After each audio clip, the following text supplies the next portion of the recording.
Caroline Tricot, j'ai 31 ans, je suis diététicienne nutritionniste spécialisée dans le sport depuis 8 ans et je suis spécialisée aussi en micronutrition et en éducation thérapeutique.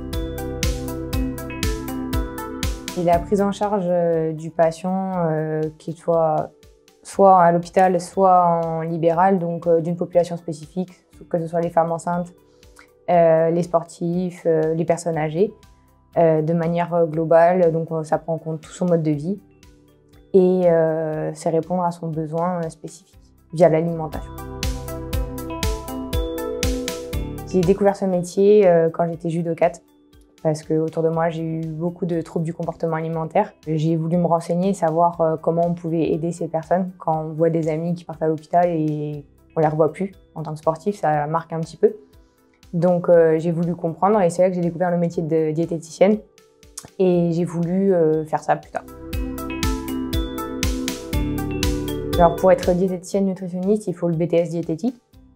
Et après, j'ai fait une spécialité dans le sport à l'université et une spécialité en micronutrition via un organisme privé et encore une autre spécialité en éducation thérapeutique du patient.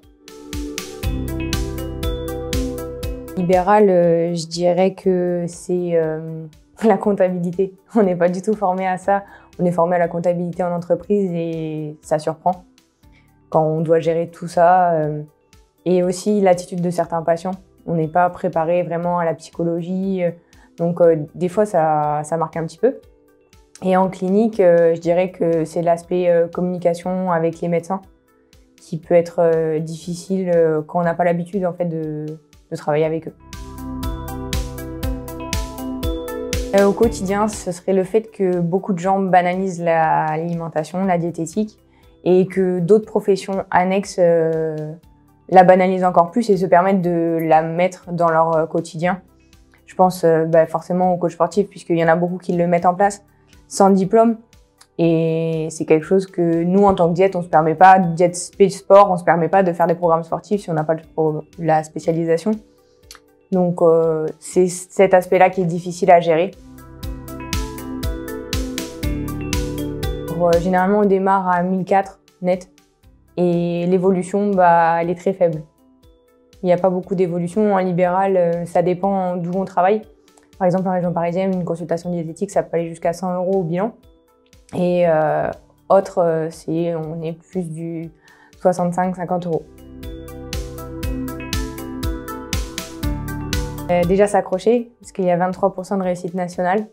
Donc il ne faut jamais baisser les bras, tout le temps réviser. C'est 2 ans comme en pharma, comme en médecine. 2 ans où on est no life. Et après, pas faire ça pour l'argent, parce que clairement, c'est un métier santé.